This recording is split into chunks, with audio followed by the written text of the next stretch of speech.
Hey everyone, my name is David Dunbar, or the theme park evangelist. As much as I wish my close friend Tristan could be watching this right about now, unfortunately he'll have to wait till tonight or tomorrow or whenever to be able to watch this. I had already predetermined that I was going to be talking about this live this afternoon about a month ago or so. So here we are on Thursday, September 30th, 2021. Tomorrow is Walt Disney World's 50th anniversary. Oh my goodness, I wish I could be there. But in my description, I actually mentioned why I cannot be there. And to make a long story short, so at the beginning of the year, I had just gotten back from Walt Disney World and I had decided to go ahead and buy a ticket to Walt Disney World to go back for the 50th. And unfortunately, um, Meijer MasterCard was under the impression that I had not bought that ticket, I guess is the best way to put it. They were like, who bought this ticket? Well, I did, but they didn't know that. So um, they just took it upon themselves to refund my ticket. And, I'm trying to figure out why my ticket was invalid. I'm like, what? I'm like, that's weird. So, I tried to figure everything out because I basically got an email from Walt Disney World saying that I needed a valid ticket to be able to keep the park reservation. I'm like, what? And I wasted time getting around to it. And eventually I finally did. And by that point, so to speak, at the time it was too late. And then it wasn't too late. But, in the long run, it really didn't matter anymore because, I basically just thought to myself, well, what's really more important right now? Trying to go at the end of the year, I don't really have the money anyway, or trying to go back in February. And that's what we end up deciding, me, TJ, and Kay. We're like, you know what? Let's just come for TJ's 28th birthday. And that's exactly what I'm going to do. Whether or not I'm going to spend the entire week with him at this point is beyond me. And it's just because of the fact that he had originally promised me Walt Disney World tickets. No, it's not his fault entirely that he has to quit Disney. No, he did not realize that he was going to get offered full time at Rural King. Yes, I did realize this was going to happen, and yes, I did let him know that. No, I did not really want him to work for Walt Disney World in the first place because I had a feeling that was going to happen. But hey, you know what? That's his own, choosing. Yes, he could have thought of a alternative, which he did eventually. He did think about buying the tickets from AAA, which is exactly what I was hoping he would think about, or something along those lines. But, he doesn't always think right away, especially when he's angry. So, oh well. And at the end of the day, I just pray and hope that, he'll apologize to me for trying to inconvenience me and expect me to figure everything out when he should have been figuring it out all along. And hopefully he'll make it a verbal, sincere, genuine apology and not just some apology he'll just type up really quickly. I would like him to actually call me one day and tell me over the phone, even if it's over a voicemail, that he's sorry. But that's just me, though, because that's all I can ask for. So the whole point of this live stream is to tell you guys basically how Walt Disney World has changed in just the past 50 years. Now, I did a Facebook post earlier this week regarding all these Walt Disney World trivia facts that I have up. And I'm going to go ahead and answer all the questions while I'm typing it. In fact, I'm even going to post all the questions right here in the live stream so you guys can read them. I never did answer them. I just kind of forgot. I work at the Ark, so I just get busy with these 10-hour shifts. I mean, they're not as bad as they used to be, where it was like, 12-hour days. So definitely not as bad as it used to be, but But one of the first things I wanted to tell you guys is I looked it up. I wanted to see like how much were tickets and parking when Walt Disney World first opened back in 1971. And so for an adult, it was $350 an adult. Compare that to today. I mean, just for the fun of it, let's look it up. DisneyWorld.Disney.go.com. We're going to look and see how much your standard adult ticket is. Think about it. Back then, it was $3.50 an adult. But we're also talking about 50 years ago. 50 years ago tomorrow, anyway. So, but I can only do this today because I'm actually working tomorrow. I wasn't originally. I was actually supposed to be at the Magic Eden tomorrow or Epcot. That would have been cool, but I'm not. Yep, we got... Let's see here. 10 hours and 20 minutes and about 20 seconds or so until the 50th. If you go on disneyworld.disney.go.com, you'll see the official or citizen official timekeeper for the Walt Disney World 50th anniversary. They even have it on their website, as crazy as that is. And it says even on the screen, Walt Disney World 50th anniversary celebration beginning October 1st. I never would have thought that Disney would have been putting so much emphasis on the 50th, and that's why I'm putting a lot of emphasis on it. I'm like, oh my goodness. It's just like, it's hard to believe that, Walt Disney World is turning 50, tomorrow. It's insane. And that's why I really wanted to talk to you guys just about all the major changes that the parks have gone through in just 50 years. I'm sorry. I get tongue-tied sometimes. And just kind of waiting for this to load up really quick.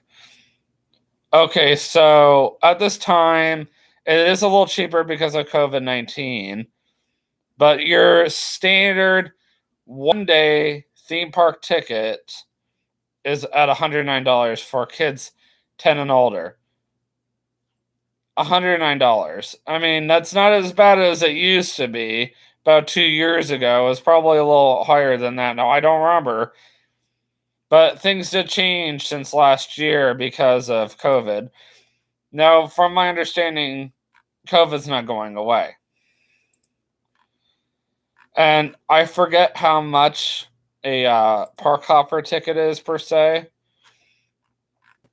But it's supposedly about $150, $160.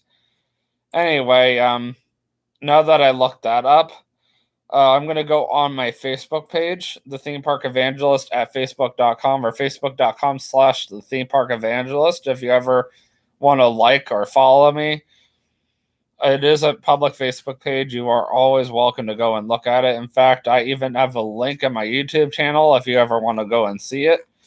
I am posting on there constantly. Usually I have more time to post stuff on there, even at work. I'm always posting like articles. Say, for example, yesterday I posted about the Japan drummers that are returning to Epcot. And I was even talking about Happily Ever After and Epic or Indiana Jones Epic Spectacular, how that's going to be returning to Hollywood Studios. And you can see links to some of my more recent YouTube videos on there as well. But let's see here.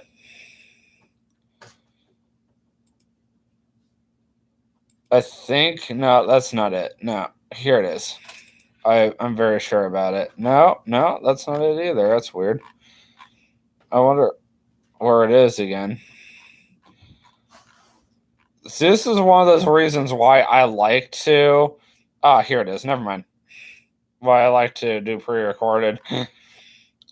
All right, so I'm gonna ask the questions. I'm gonna answer them as I'm going, and I'm gonna answer them in full detail. And I'm also gonna post them right here in the chat box, so you can see them for yourself later. Now, there's only 25 of them. I thought about doing 50 for the 50th, but I only did 25 instead. So, unfortunately, I put a little too much on there.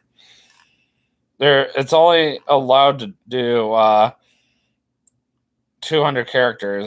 That does not work. So, okay, then that's not going to work. Never mind. All right, so just listen carefully.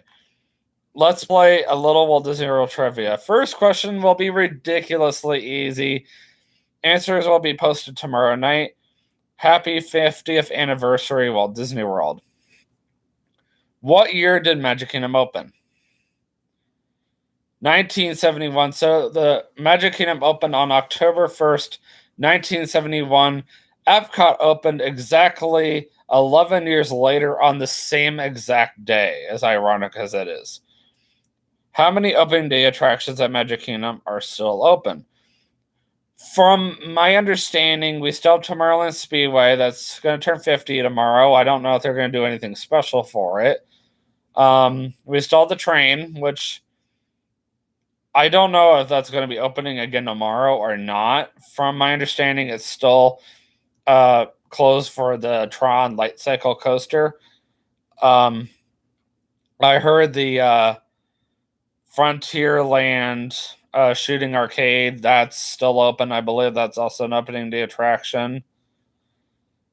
I believe Tom's Island was an opening day attraction that's still open as well. Let me see here. Let me Google search it while I'm doing it. How many... See, I should have done this already. I know, I'm stupid. How many Magic Kingdom opening day attractions are still open?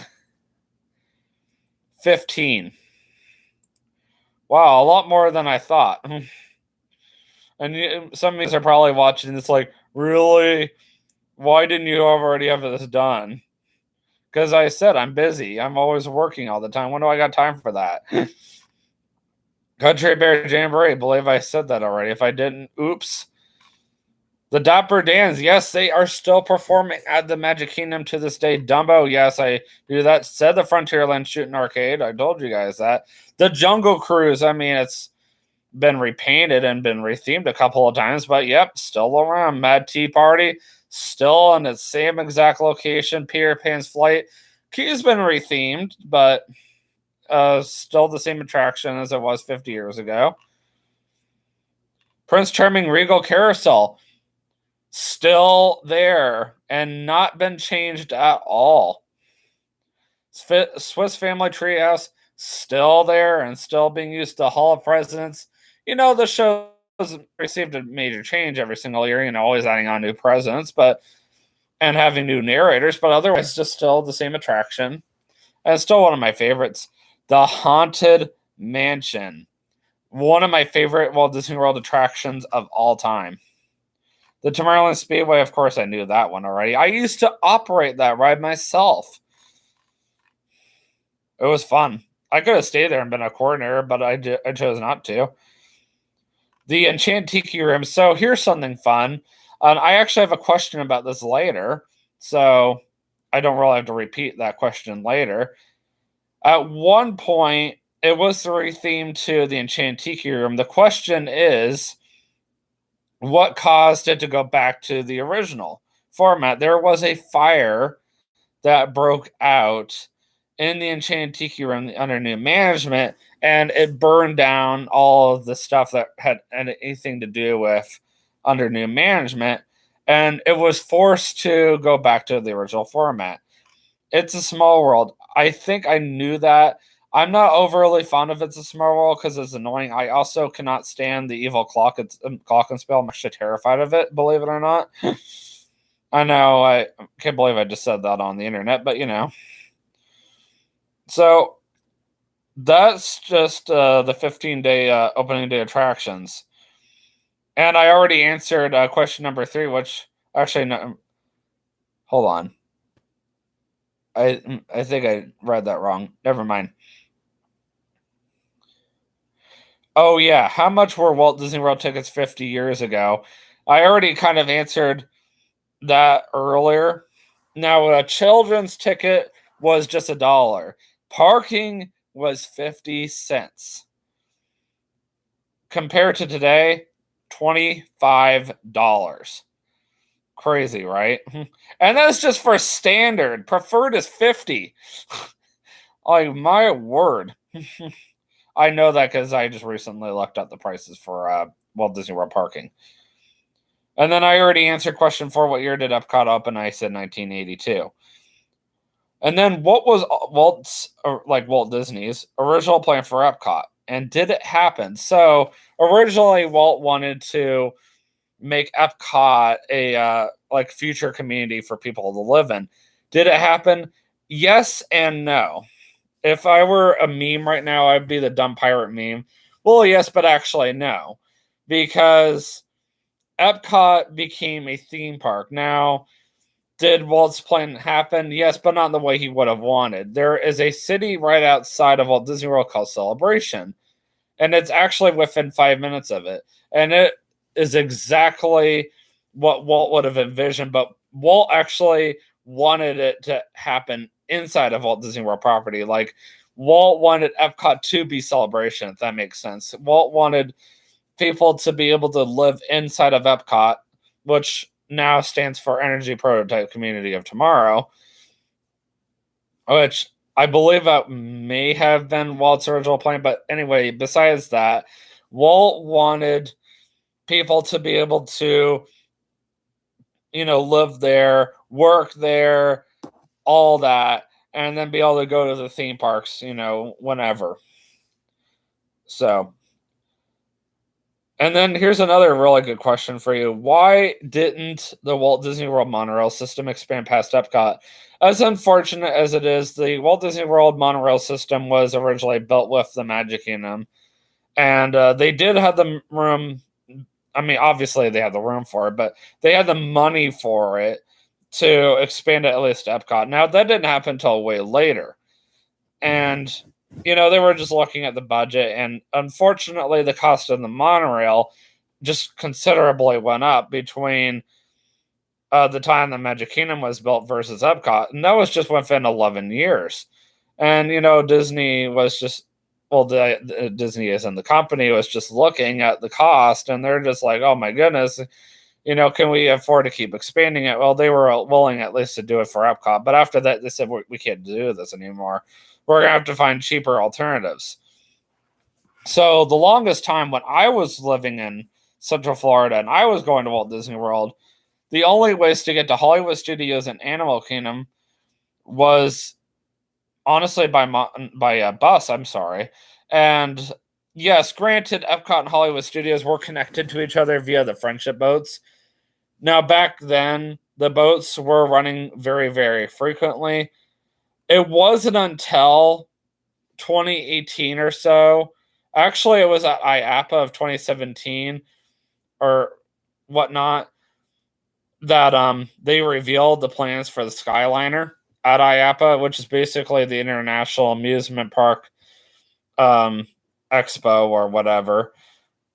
And that's when they revealed the plans for it. Not to mention, it was also revealed at another theme park event exclusively just for Disney called the D23. And I watched that all online, and I heard them reveal the plans for that. And I was actually working at Walt Disney World when they began construction on that. they were actually just about done with construction on the Skyliner just before I moved away. And I did come back in early 2020 just to ride it. So at least I got a chance to ride it. And this was all done before the pandemic happened, which is crazy. What year did Disney's NGM Studios open? That actually opened 4 years before I was born in 1989, May 1st, 1989, or May Day, 1989. So if you were wondering, are there any opening day attractions which still exist over there, which is actually my next question? Unfortunately, no. I know I'm kind of jumping over Epcot kind of quickly, but don't worry, I'm going to go back to that. And the whole point of this theme park trivia that I did was actually to cover all of Walt Disney World's 50 years, just show how much they've grown, just, as a company. It's insane. Well, not just that, but just how much just Disney World itself has grown. But unfortunately, the Hollywood studios we knew back then when it was called NGM Studios is not the same as it is now. When it was first built in 1989, it was built as an actual functioning studio, which kind of operated as a theme park. So you could actually see how movie magic happened. You could actually see how movies were filmed. The whole park was dedicated just to the movie industry. Now, I'm still waiting on the name change to happen because honestly, is there anything about Hollywood Studios that's left to the originality? Not really. Just a little bit, but even then, we're getting more and more into more of a modern park. Like Hollywood Studios is probably the most modern park we have now. Even Magic Kingdom is honestly the last nostalgic park we have left. Even Epcot is going more modern now. Like the Epcot that opened back in 1982 is not the Epcot we have now. I mean, we're going to get there in a little bit with how Epcot has changed just over the years. And there's a reason why I'm kind of waiting to get to Epcot in just a little bit because I have more questions about it. But oh my goodness, NGM Studios, when it first opened, you had the great movie ride. Obviously it's gone now, but I'm going to get to that later. You had the backlot tour, sadly gone now. You had Residential Street, which was basically an idea of the kind of sets they would have used for movies and stuff like that. They had a prop graveyard, so anything that you would have seen in movies was there. It was a really cool park at the time. It really was. And even in 2005, right, when I personally consider Walt Disney World being in their last golden era or whatever, that was still right around the time the Hollywood Studios was still like at its peak. And after that is when it went down like that. So, my next question for you guys is, what did Walt Disney World do for their 25th anniversary? Well, I specifically want to make fun of Cinderella's castle at Magic Kingdom. So, I don't know if I have a way to flip my camera around. Let me see if I can or not. Just kind of curious. Wonder what this button does. Nope, that was not it at all. That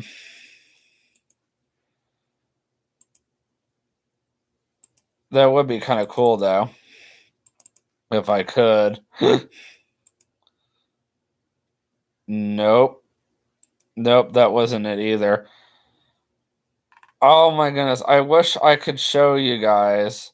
I wish there was a way to, flip my camera around so you guys could see what I'm talking about. But anyway, they basically did Pepto-Bismol Castle. It was a very pink castle, and they had like the big numbers 2 and 5 on there. It was the most hideous thing I have ever seen. Now, 50 actually looks good on the castle. Now, when the castle turned 25 back in 1996, it didn't look that good. Now, this was just after Hollywood Studios opened and just before Animal Kingdom opened as well. And I was just old enough to remember it. And my dad absolutely hated it. Absolutely hated it. But enough of that. What year did Animal Kingdom open? Animal Kingdom's actually just a year younger than my brother. My brother was born in 1997. Animal Kingdom was born, or, well, not really born, but Animal Kingdom opened in 1998. It opened on Earth Day of 1998. Makes sense, because of the fact that Animal Kingdom is all about protecting our environment, taking care of, animals and all that. That's one thing I've always loved about Animal Kingdom is the fact that it's all about, wildlife and taking care of our environment, blah, blah, blah. The next question I have for you guys: what was the very first Disney water park to ever open? This is kind of a trick question. You have to kind of dig back in your memory for this one. So there was 3 Disney water parks that opened all together. And this was the only Disney resort to ever house a Disney water park altogether. I still got about 31 more minutes until I have to leave, so I got a little time. I have to go to a neurologist appointment. But the answer is River Country. River Country was the only Disney water park to ever be featured in a Disney resort, Fort Wilderness Resort and Campground. It also was the only water park to not use filtered water. It actually got all of its water from Bay Lake, which is the same exact lake that Discovery Island was at. Discovery Island was halfway between Fort Wilderness and Wilderness Lodge. Both of those closed for the same exact reason, because of the brain-eating amoeba that was in the water. And that is why nobody is allowed in that water anymore. I know, disturbing, right? Imagine swimming in the water that has brain-eating amoeba in it. So, unfortunately, due to that reason, there is only, because of the pandemic, Blizzard Beach, but at one point, there was Blizzard Beach and Typhoon Lagoon. Now, if I'm not mistaken, Typhoon Lagoon's older than Blizzard Beach, but let me check on that. I'm going to Google search, what year did Typhoon Lagoon open? Okay, 1989. It's about what I thought. What year did Blizzard Beach open? 1995. So Typhoon Lagoon actually is the older water park. And I bet you that River Country opened earlier than that. Sorry, what year did River Country open? And Walt Disney World.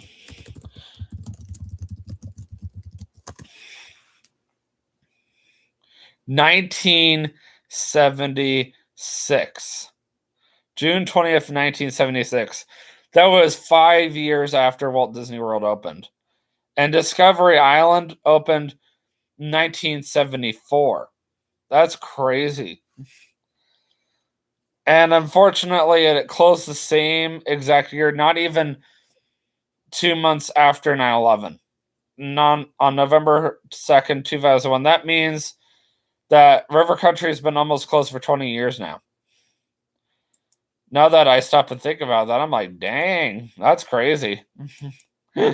I never would have stopped and thought about that. But speaking of old stuff, right around the time that Blizzard Beach opened and what was it? Oh yeah, and River Country closed. A shopping district came to the Lake Buena Vista area. And the question is, what was Disney Springs' original name? Now, everybody is going to be like Downtown Disney. The answer is no. Actually, Kay even knows this because Kay remembers back in the late 90s when it used to be called this. It used to, at one point, be called Lake Buena Vista.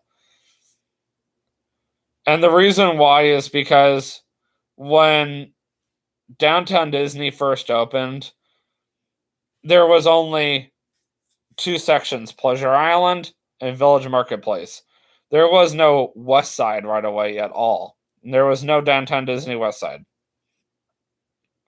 There was only Pleasure Island and Village Marketplace. And that whole area was called Lake Buena Vista. That was it. Because that's the whole name of the city that Downtown Disney, now called Disney Springs, is at. Disney eventually got the rights to that area and called it Downtown Disney. And for many, many years, it was called Downtown Disney, but Disney wanted to make it a more of a modern punk, vibrant vibe, or they wanted to give it more of that kind of vibe to it.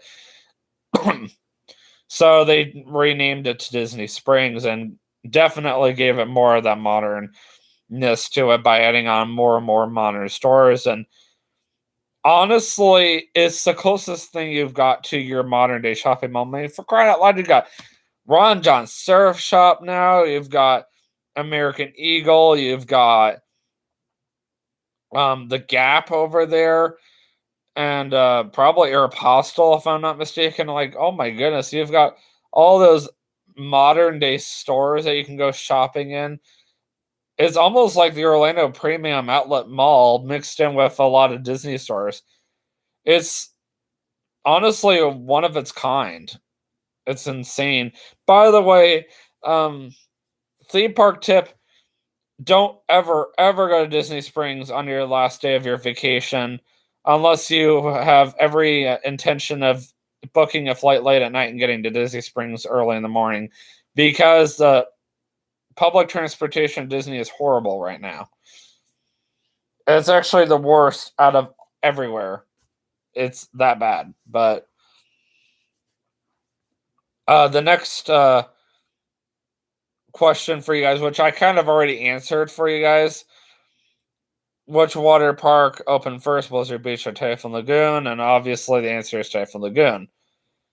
What year did Disney Quest open? If I'm not mistaken, it was 1999 because it closed in 2017. I was there actually on its very last day, and I'll tell you guys about that in a minute. What year did Disney Quest open? 1998. Okay, I was a little off by a whole year. Oops.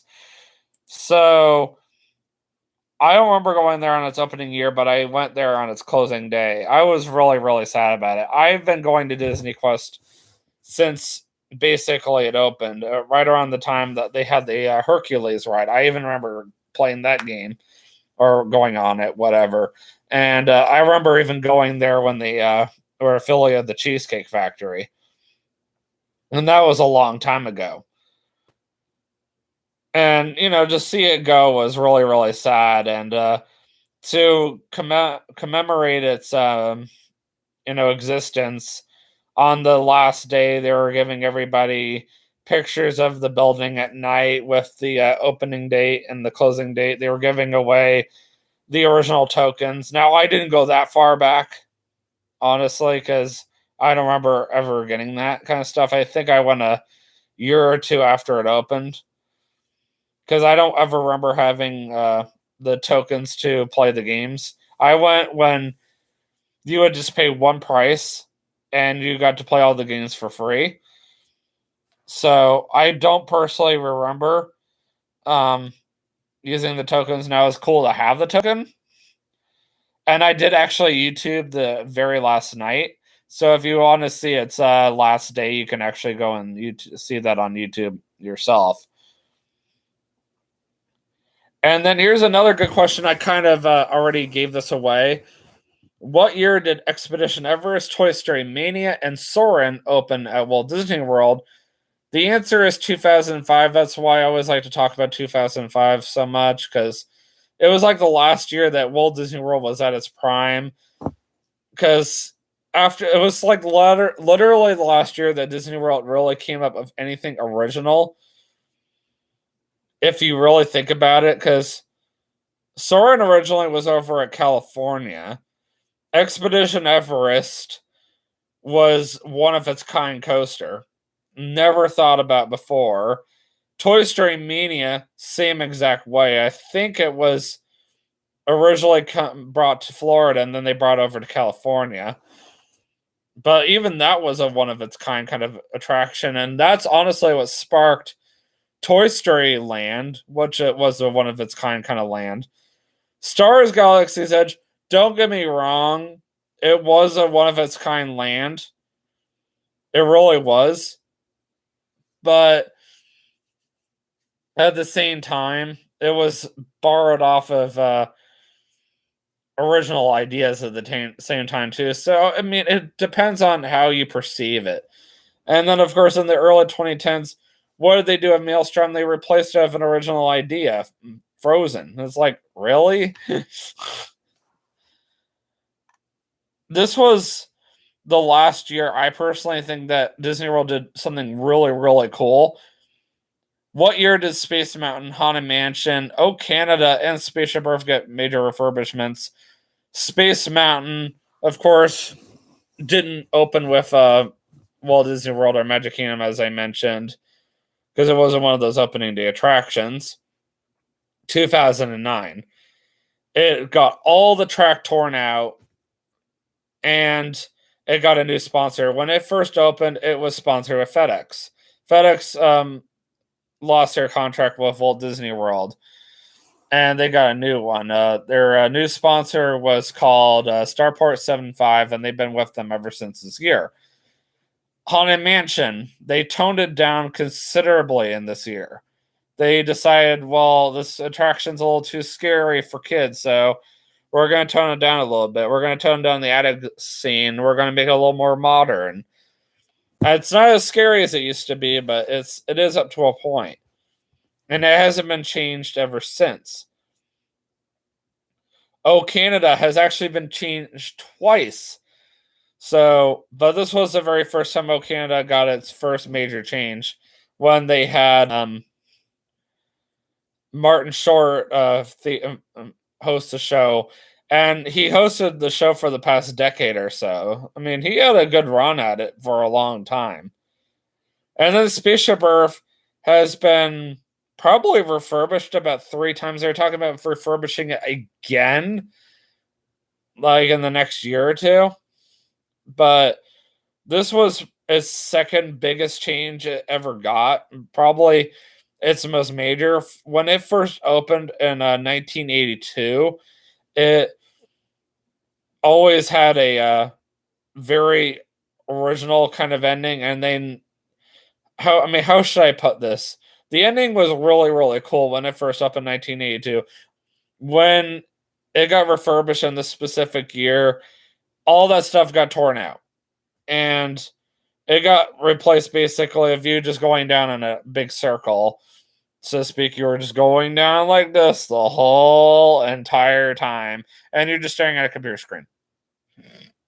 And not everybody uses it either. It's almost like the whole point of the ending is for you just to play around the computer. It's like, is this the kind of world we're living in now? Like, okay. But this all happened in 2009. I mean, I get it. Epcot, well, at least Future World, is literally all about how technology has changed. And Spaceship Earth alone is all about how communication has changed just in the past, 6,000 years. I'm not going to, teach what they teach, which Disney is all about evolution and gay marriage and all that stuff. As a Christian, I don't teach that, especially considering I work for the Ark Encounter. So, I say whatever I've been taught at work, and just what I've been taught at church, what I've been taught by my parents, what I've been taught by my Christian friends, even if I, get persecuted for it. So, yes, whatever, like the technology has changed a lot in just the past 6,000 years, and that's basically what Spaceship Earth is about. World Showcase is teaching us about the diversity of all the different countries and all the different cultures, and how food is different in each culture, how people's clothing is different, people or well, how should I put this, merchandise is even different, and all that. And that's why I like World Showcase, and that's why they do the Food and Wine Festival every single year, so you can go around the world and taste all the different foods and wines from around the world. It's an event that I've at least been dedicated to since '08. I haven't really been as dedicated the past couple of years because I live up here in Kentucky, but trust me, if I were living down there, I would be. Let's see here. What year did Maelstrom close? That one I do have to look up because it closed just prior to Frozen Ever After.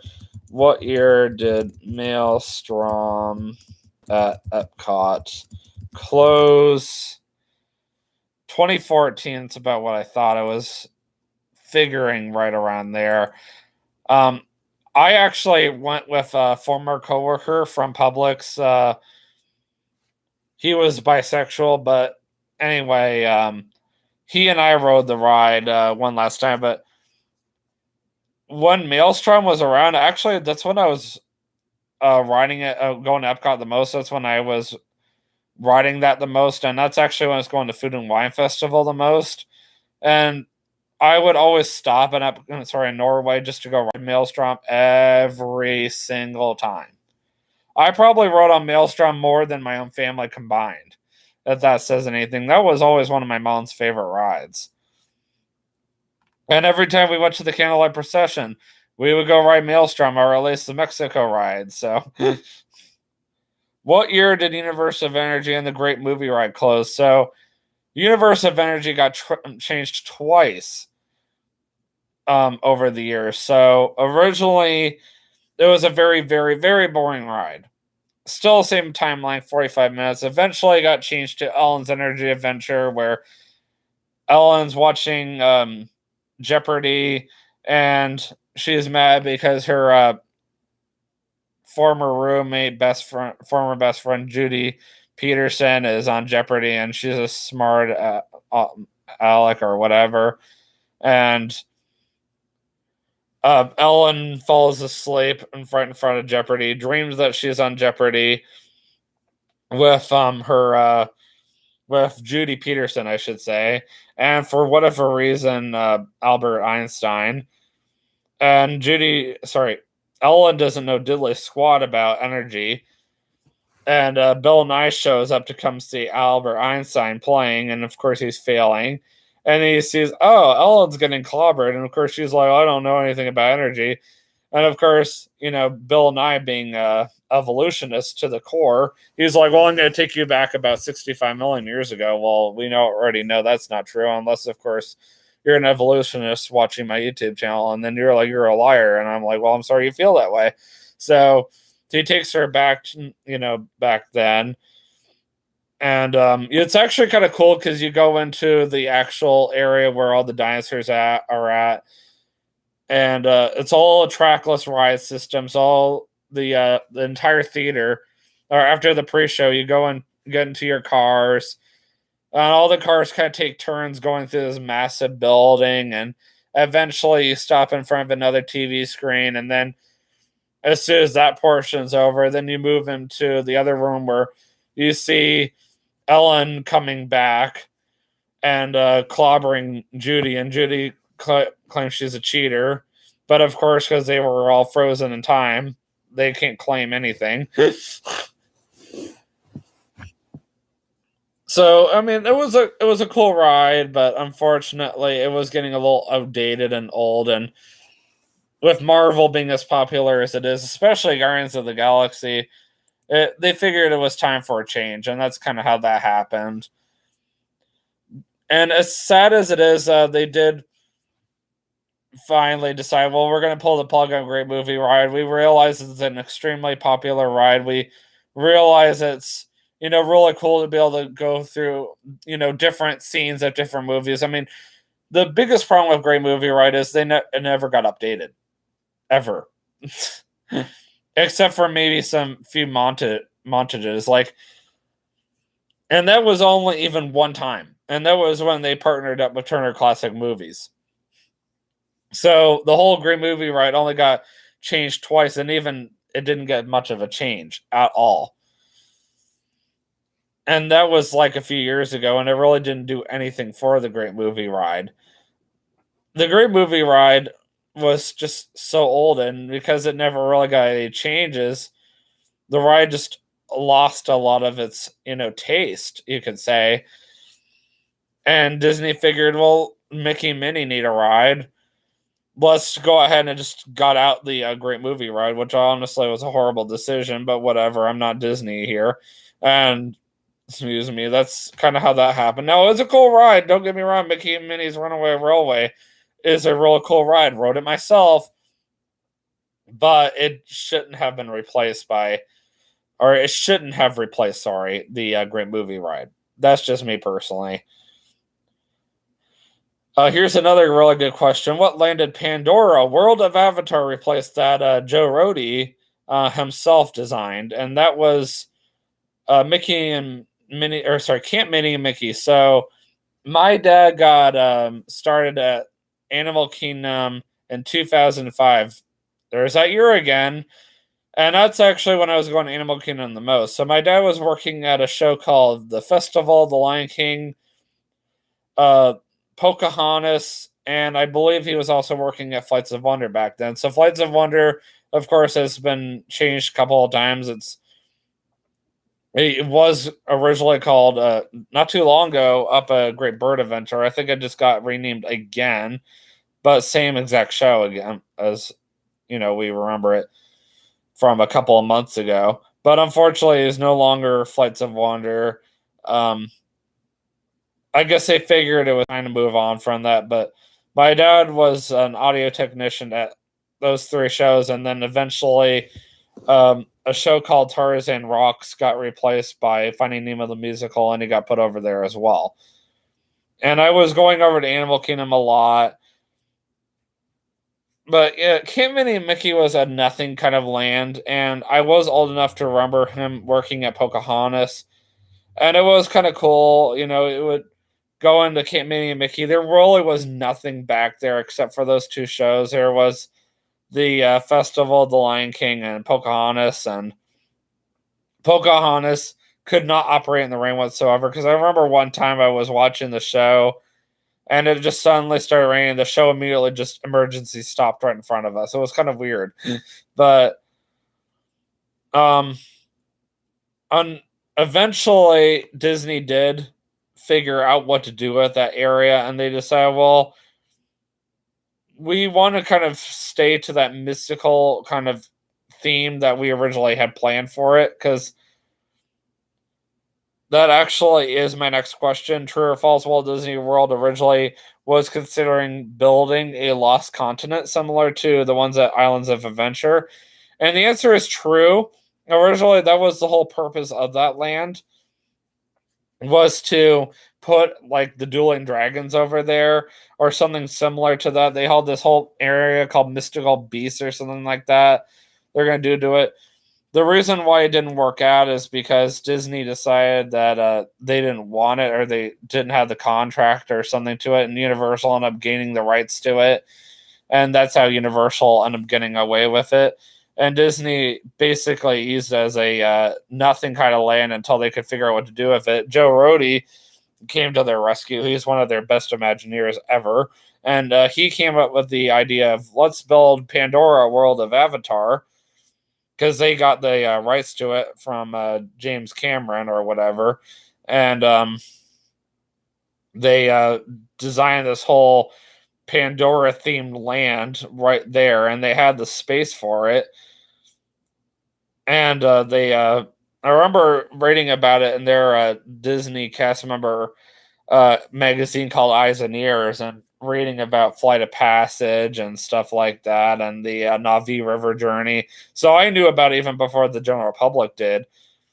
And I remember going shortly after I became a cast member. I was blown away. I was quite impressed. It was very, very cool. I went with TJ. I definitely would say Joe Rohde was very, very impressive. And you could actually find his handprints in the land itself. We're on question 22. We're almost done. So, what two major components at Disney's Hollywood Studios were removed for Toy Story Land and Star Wars Galaxy's Edge? I kind of mentioned this earlier, but the answers are backlot tour. Residential Street got demolished in the early 21st century to make way for the Lights, Motors Action Show, which got open in 04, 05. I believe it was in 05. I'm very sure it was, because that was the same year a lot of stuff happened.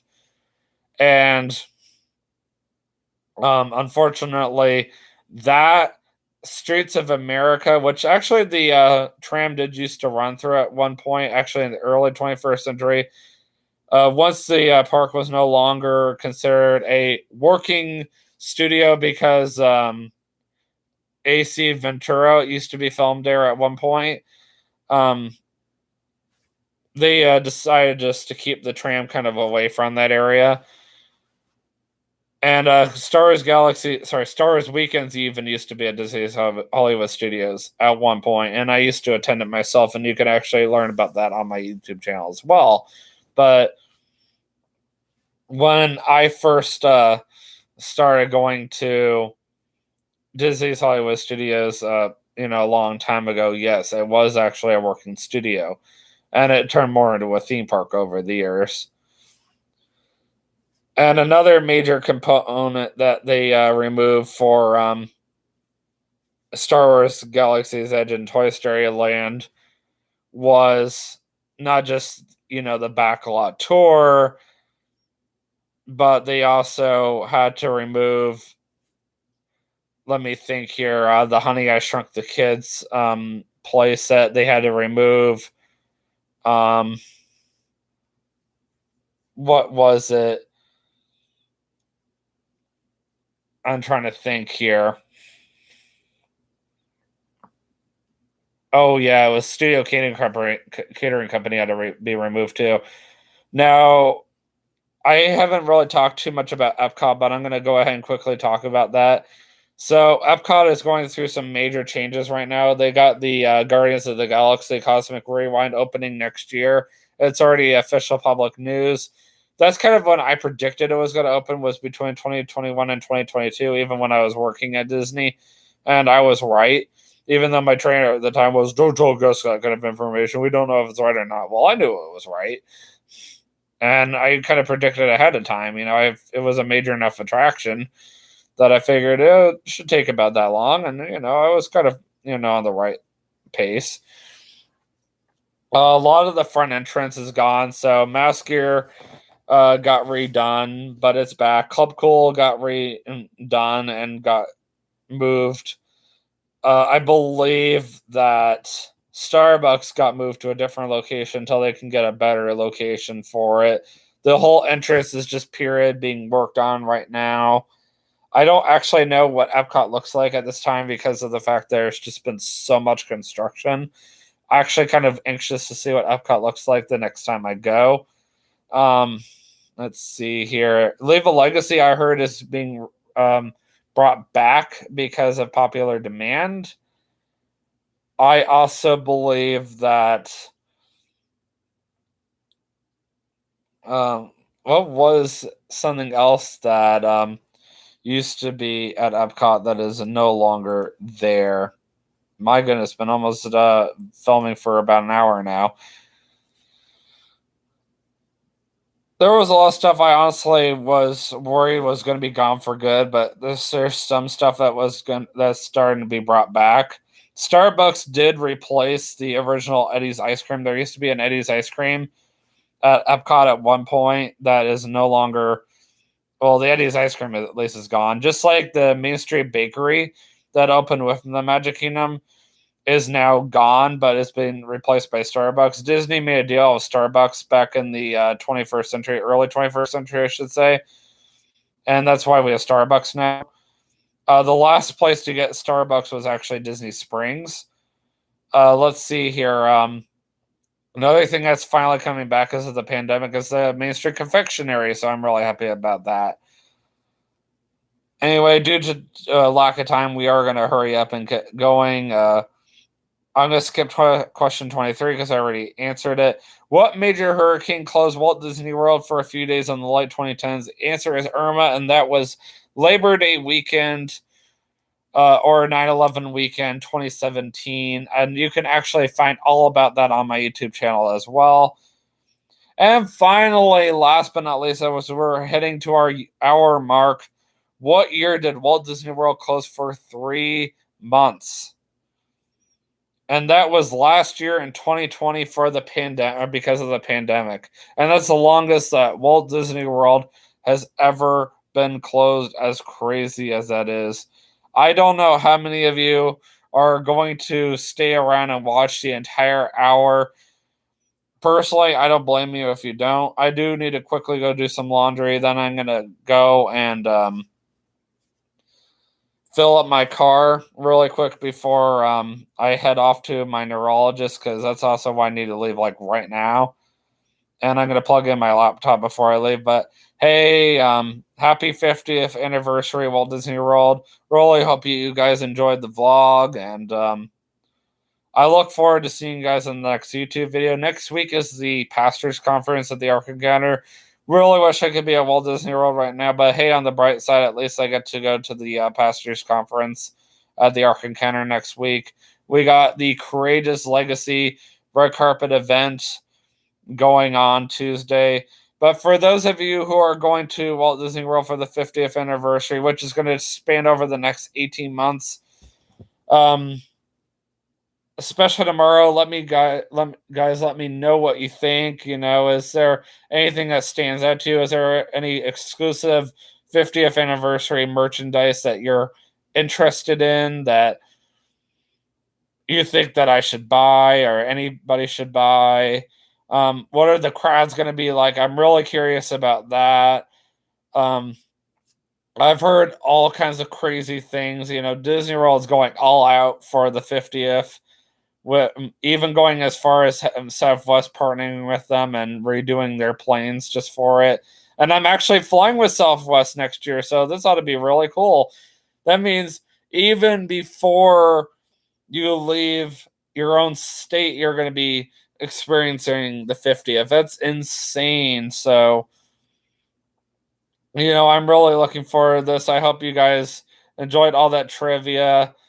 A lot of that stuff was a mixture between my own common knowledge and stuff I didn't exactly know, and I actually meant to look up and didn't have the time, so I had to look it up and make this YouTube live stream a lot longer than I intended to. So anyways, I will see you guys, Lord willing, next week, if not the week after that, and I will look forward to hearing all about the 50th anniversary. If you guys don't always hear from me via YouTube, please check out my Facebook page. I will be posting all about the 50th, especially tomorrow, on my Facebook page, and I will see you guys in the next vlog. And always remember, you can do all things through Christ who strengthens you. Have a great day. Peace out. End stream over.